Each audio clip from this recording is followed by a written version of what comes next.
Welcome dear students. In the previous lectures, we discussed about the process of evolution and also some evidences that advocate the theory of organic evolution. And we discussed about the morphological evidence and also the anatomical evidence. And in this video, we are going to discuss about the remaining evidences of evolution. And the third one is vestigial organ. Vestigial organ means degenerated or underdeveloped. Those are not fully developed, underdeveloped and useless organs in an organism are called as vestigial organs. Such specific organs or certain organs, असे काही specific organs आहेत, काही विशिष्ट असे organs आहेत, those are useful under certain situation. काही विशिष्ट परिस्थितीमध्ये मात्र ते युजफुल असतात, बट इन डिफरंट सिच्युएशन. पण सिच्युएशन जर डिफरंट असेल, in different situation those are not useful. Those are not useful. These organs start to degenerate. हे degenerate व्हायला सुरुवात होते as per the principle of natural selection. According to the principle of natural selection चं जे principal आहे, नैसर्गिक निवडीचा जो निश्चित सिद्धांत आहे, याच्यामुळे ते डिजनरेट होतात. कारण the organs which are not useful they start to degenerate. जे ऑर्गन्स युजफुल नसतात ते निसर्ग त्यांचं डिजनरेशन करतो, त्यांच्यामध्ये बदल घडवतो, त्यांची कार्यक्षमता कमी करतो. म्हणजे असे ऑर्गन्स की एका विशिष्ट परिस्थितीमध्ये ते युजफुल ठरतात, पण सिच्युएशन बदलली तर ते मात्र युजलेस बनतात. Useful or are not useful or useless, अशा प्रकारच्या ऑर्गनला म्हणतात वेस्टिजियल ऑर्गन्स. एखाद्या सजीवाच्या शरीरामध्ये एखादा विशिष्ट ऑर्गन हा वेस्टिजियल आहे, म्हणजे युजफुल नाही, पण तोच ऑर्गन मात्र दुसऱ्या एखाद्या सजीवाच्या शरीरामध्ये मात्र व्हेरी युजफुल आहे, हायली इफिशियंट आहे. अशा प्रकारच्या ऑर्गनला म्हणतात वेस्टिजियल ऑर्गन. याच्यावरून हे लक्षात येतं की या दोन्ही प्राण्यांचा, या सजीवांचा पूर्वज एकच आहे. They have same ancestor. म्हणजे वेस्टिजियल ऑर्गन हा सुद्धा उत्क्रांतीमधला एक पुरावा आहे. ज्या सजीवांच्या शरीरामध्ये तो ऑर्गन फुल्ली डेव्हलप आहे आणि ज्यांच्या शरीरामध्ये फुल्ली डेव्हलप नाही, तर सर्वांचा पूर्वज एकच आहे. फक्त अकॉर्डिंग टू द यूजनुसार मग त्यांचा आकार कमी आणि जास्त दिसून येईल. Example, vermiform appendix is the well known example. Appendix is the part ज्या ठिकाणी स्मॉल इंटेस्टाईन आणि लार्ज इंटेस्टाईन यांचं जंक्शन होतं.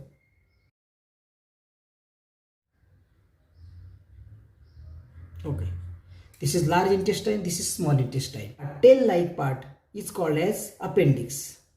तर याला appendix म्हणतात. Appendix is not useful in human being as we take in cooked food. आपण शिजवलेलं अन्न खातो, but other organisms like ruminant जे आहेत, रवंत करून अन्न खाणारे जे प्राणी आहेत, तर कच्चं अन्न खाणारे प्राणी आहेत. For example cows, buffaloes. It is very useful and functional. ते फंक्शनल आणि युजफुल आहे. So in human being it is a vestigial organ. Another vestigial ऑर्गनचे एक्झाम्पल्स आहेत tail bone also called as coccyx. माकडामध्ये फुल्ली डेव्हलप आहे, पण मात्र आपल्यामध्ये ते डिजनरेटिव्ह फॉर्ममध्ये आहे, की अतिशय कमी डेव्हलप आहे, पण अजूनही प्रेझेंट आहे. याचा अर्थ त्यांचा आणि आपला पूर्वज एकच आहे. त्यानंतर विजडम टीथ, अक्कलदाढ, तर ती सुद्धा वेस्टिजियल ऑर्गन आहे.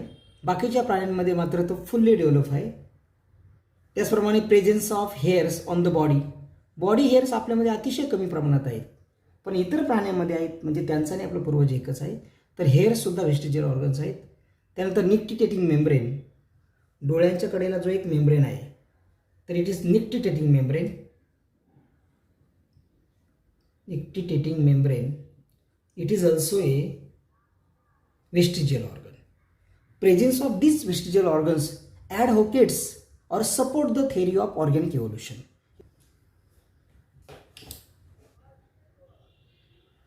पाहूया आता paleontological evidence. What is meant by paleontology? Paleontology. Paleontology is the branch of science. It is the branch of science that deals with the study of fossils.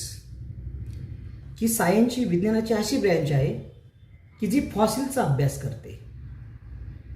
Fossil म्हणजे काय? Fossil म्हणजे जीवाश्म, म्हणजे जे प्राणी लाखो वर्षापूर्वी जमिनीखाली गाडले गेले तर काही विशिष्ट परिस्थितीमध्ये त्यांची शरीरं ती थोडक्यात प्रिझर्व झाली, नॅचरली प्रिझर्व झाले. या प्रिझर्व झालेल्या प्राण्यांच्या मृतदेहाचे इम्प्रेशन किंवा त्यांचे अवशेष तुम्हाला खडकांच्या स्वरूपात आढळतात, तर त्या अवशेषांना म्हणतात फॉसिल्स. म्हणजे fossils means remnants or and impressions of organisms. Those are preserved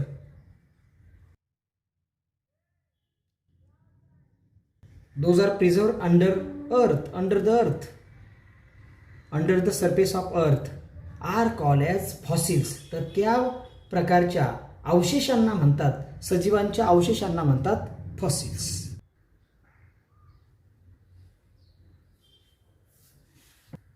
मी इथे डायग्राम ड्रॉ केलेली आहे. These are the different layers of अर्थ.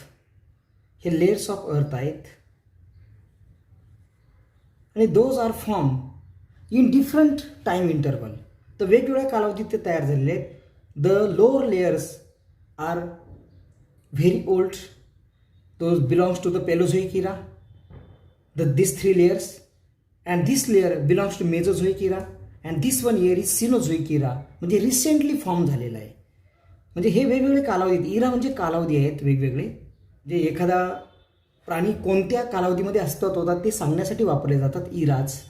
तर सिनोझोइक इरा म्हणजे अतिशय अर्वाचीन, थोडक्यात रिसेंट कालावधी. तर you will find that the lowermost layers contain the fossils of invertebrate animal. Invertebrate जे ॲनिमल्स आहेत ज्यांना पाठीचा मानका नाही, शरीर जास्त डेव्हलप नाही.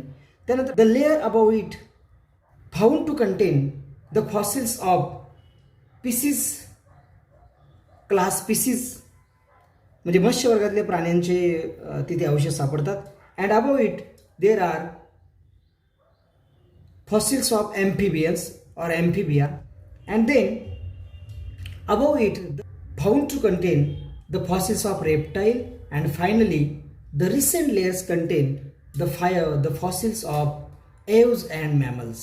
म्हणजे सर्वात वरचे जे लेयर्स आहेत याच्यामध्ये एव्ज म्हणजे पक्षी वर्ग आणि मॅमल्स म्हणजे सस्तन प्राणी, या प्राण्यांचे अवशेष सापडतात. याचाच अर्थ this may be the order in which the animals have been evolved. म्हणजे first of all invertebrates evolve, then after that from those invertebrate species like animal, and from species like animal amphibians, and then reptiles, and then some reptile like animal aves and mammals have been evolved. तर याच ऑर्डरने, याच क्रमाने ते evolve झाले असावेत.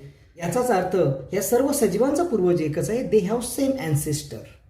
म्हणजे हाही सुद्धा पुरावा, पॅलेंटॉलॉजिकल एव्हिडन्स सुद्धा आपल्या इव्होल्युशनच्या थेअरीला एक बळकटी देणारा पुरावा आहे. It also advocate the theory of organic evolution. यातील एक इम्पॉर्टंट पॉईंट पाहूया, दॅट इज कार्बन डेटिंग. म्हणजे कार्बनिक कालमापन पद्धती. Carbon dating is a method use to determine the age of fossil and manuscript. It is used to determine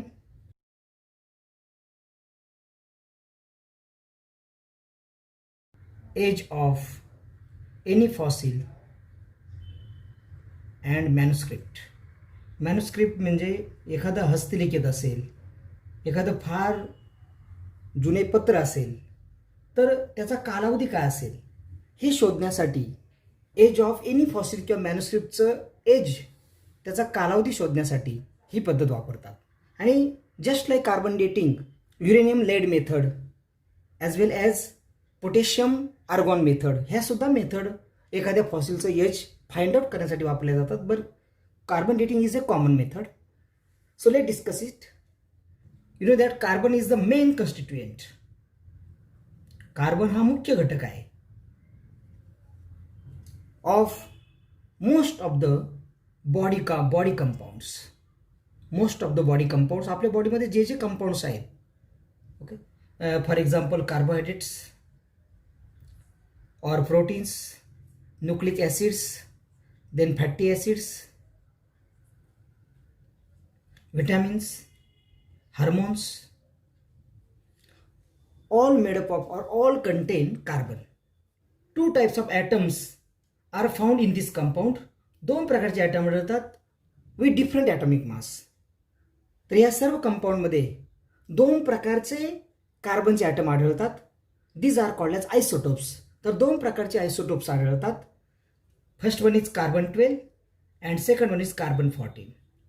Carbon 12 is non-radioactive, but carbon 14 is naturally formed. It is radioactive. Radioactive means it constantly releases alpha particle or beta particle or gamma particles. आणि एखादा item जर alpha beta आणि gamma particle release करत असेल तर it is radio तर तो किरणोत्सारी आहे असं मानलं जातं. In the living organism, in any living organism, the proportion of carbon 12 to carbon 14 is constant, but after death, पण मृत्यूनंतर कार्बन 14 स्टार्ट टू डिके. तर हा डिके व्हायला सुरुवात होते. डिके मीन्स काय?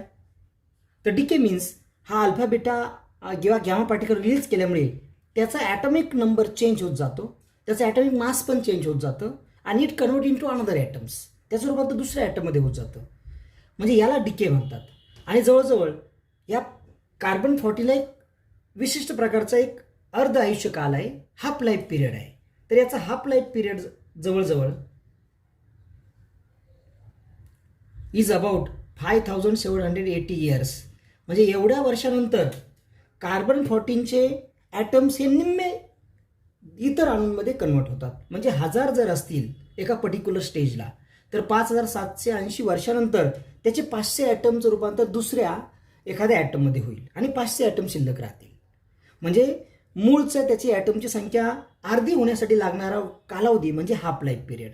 पुन्हा परत 500 ॲटमचं रूपांतर 250 ॲटममध्ये होण्यासाठी 5780 वर्ष लागतात. म्हणजे अशा प्रकारे कालावधी मोजतात आणि त्या फॉसिलमध्ये आढळणाऱ्या कार्बन 14च्या प्रमाणानुसार मग त्याचं वय शोधलं जातं.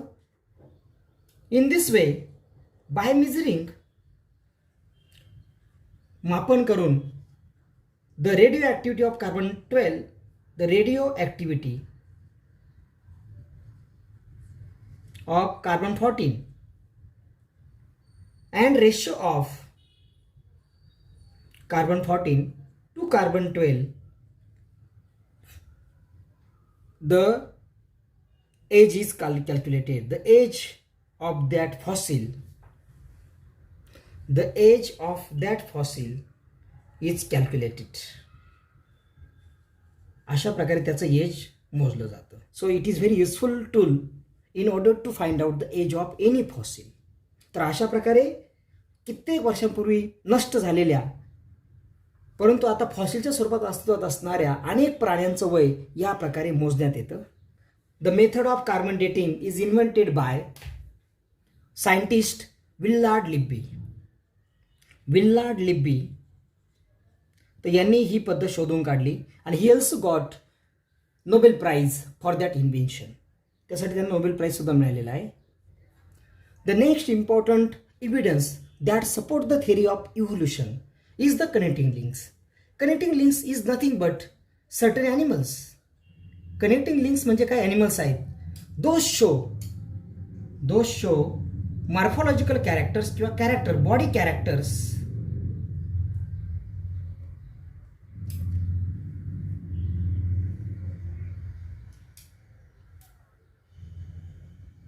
Some animals show some morphological or body characters, फक्त characters लिहितो, some characters by which those are related to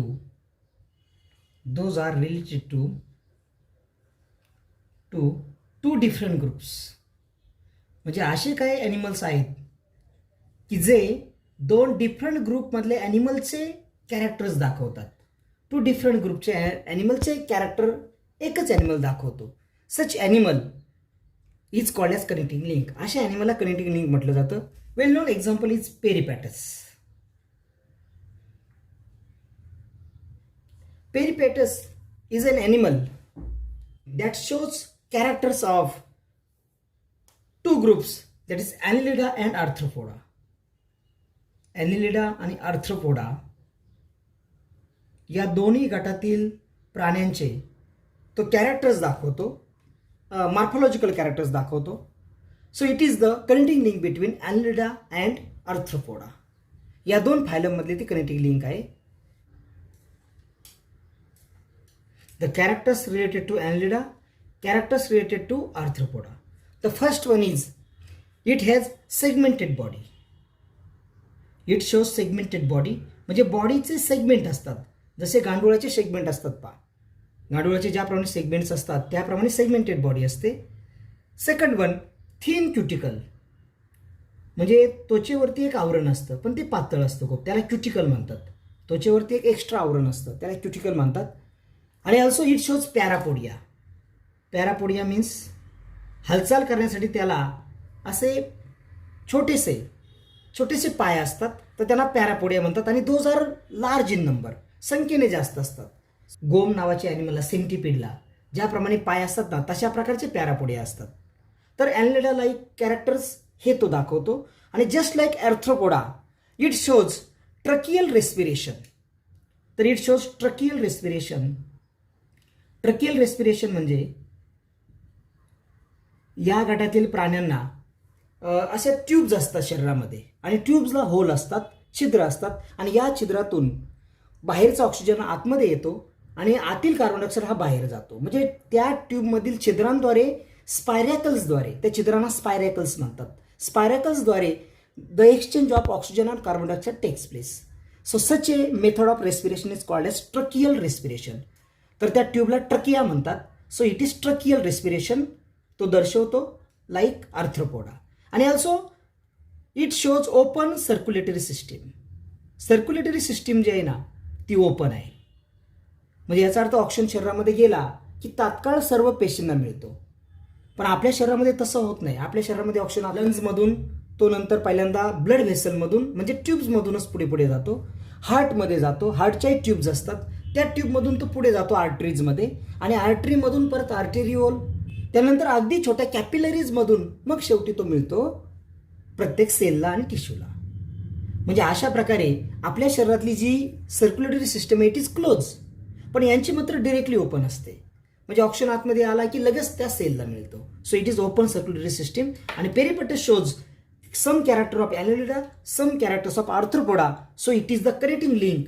म्हणजे peripatus like animal, arthropodian animals must have been evolve. याचा असा अर्थ होतो की पेरिपॅटस सारख्या ॲनिमलपासूनच मग आर्थ्रोपोडासारखे ॲनिमल निर्माण झाले असावेत.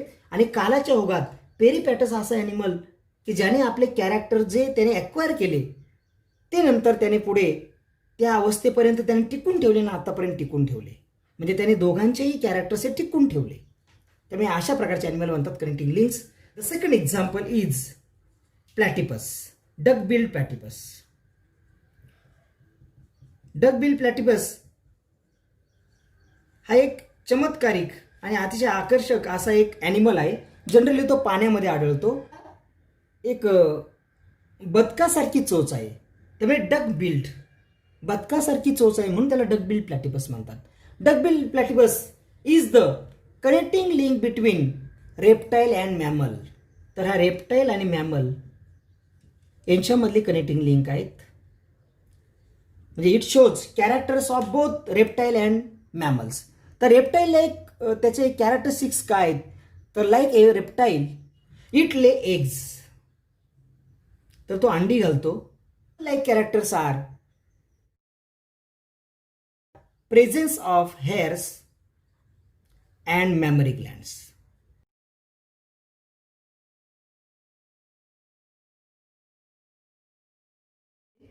So it shows characters of reptile and mammal. So duckbill platypus is the connecting link between reptile and mammal. पण काळाच्या ओघात प्लॅटिपसने आपले जे कॅरेक्टर होते दोन्ही पण गटांचे ते मात्र त्याने लूज केले नाहीत, ते त्याने टिकून धरले. So it is the connecting link. आणि third one is that is lungfish. Lungfish though it is a fish, हा फिश जरी असेल तरी it respire through lungs. It respire through lungs. तो लंग्स मार्फत म्हणजे पल्मोनरी रेस्पिरेशन करतो लंग्स मार्फत, जस्ट लाईक मॅमल प्रमाणे. आणि it shows all other characters of fish. आणि फिशचे सगळे गुणधर्म तो दाखवतो. So it is the connecting link between class species. Fish म्हणजे class species and class mammal. म्हणजे या प्रकारच्या ॲनिमलपासून नंतर मॅमलसारखे ॲनिमल निर्माण झाले असावेत, याचाच अर्थ त्या सर्वांचा पूर्वज एकच आहे. They all evolve from a common ancestor किंवा they have common ancestor. The next evidence is the embryological evidence. What is embryology? Embryology म्हणजे काय असेल? Embryology is the science, branch of science. It is the branch of science that deals with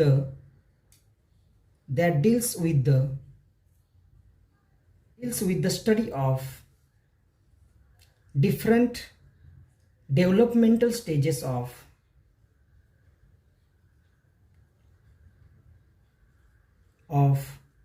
embryos of different animals. Embryos of different animals. वेगवेगळ्या ॲनिमलच्या एम्ब्रिओचा म्हणजे भ्रूणाचा किंवा गर्भाचा developmental स्टेजेसचा, त्याच्या ज्या काही वाढीच्या अवस्था आहेत यांच्या वेगवेगळ्या वाढीच्या अवस्थांचा अभ्यास करणारी ब्रँच, अभ्यास करणारी एक सायन्सची ब्रँच आहे. It is embryology. तर त्याला एम्ब्रिओलॉजी म्हटलं जातं. आता काही ॲनिमलच्या एम्ब्रिओचे डेव्हलपमेंट स्टेजेस आपण दाखवलेले आहेत. आणि you will find that if you observe carefully वेगवेगळ्या ॲनिमलचे एम्ब्रिओचे डेव्हलपमेंटल स्टेजेस आपण आकृतीमध्ये दर्शवलेले आहेत. आणि तर पहिले ज्या स्टेजेस आहेत ते इनिशियल स्टेजेस आहेत, त्यानंतर लॅटर स्टेज ऑफ डेव्हलपमेंट आणि फायनल स्टेज ऑफ डेव्हलपमेंट आहे. तर initial stages you will find that all embryos show extreme similarity. Extreme शब्द फार महत्वाचा आहे म्हणून तो लिहिलेला आहे. एक्स्ट्रीम सिमिलॅरिटी, अतिशय सारखेपणा, extreme similarity during initial stages. Initial स्टेजेसमध्ये अतिशय सारखेपणा ते दाखवतात इनिशियल स्टेजेसमध्ये. But in the latter stage of the development they show some different characteristics. latter stage मध्ये मात्र त्यांच्यामध्ये बदल होत जातो. बट इनिशियल स्टेजेसमध्ये मात्र देर इज एक्स्ट्रीम सिमिलॅरिटी, अतिशय सारखेपणा आहे. In case of human embryo in the initial stages, त्याच्या इनिशियल स्टेजेसमध्ये it also possess gills, one chambered heart दर्शवतो, गिल्स दर्शवतो अँड ऑल्सो टेल दर्शवतो. म्हणजे टेल सुद्धा असते, त्याला गिल्स असतात आणि हार्ट सुद्धा असतं. But in the latter stage of development gills disappear, heart become 2 chambered, then 3 chambered and then become 4 chambered and tail also get disappear. पण इनिशियल स्टेजमध्ये इतर प्राण्यांच्या ज्या एम्ब्रिओमध्ये जो सारखेपणा ह्युमन एम्ब्रिओ दाखवतो, ह्युमन बिईंगचा तो गर्भ दर्शवतो, याचाच अर्थ human being and other animals are related किंवा other animals and humans have common ॲन्सेस्टर.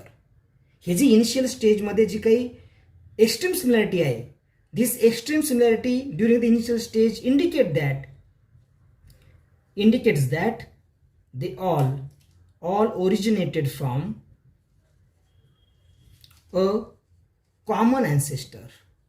त्या सर्वांचा पूर्वज एकच असावा आणि एकच आहे म्हणून हा सारखेपणा आहे. जर प्रत्येकाचा पूर्वज वेगळा असता तर अजिबात सारखेपणा दिसला नसता कोणत्याही लेवलला. So embryological evidence it also support the theory of organic evolution. म्हणजे क्रमाक्रमाने एकाच प्रकारच्या सजीवापासून असे असंख्य प्रकारच्या विविध जाती निर्माण झाल्या. हे ऑर्गॅनिक थेअरीचा मुख्य प्रिन्सिपल आहे.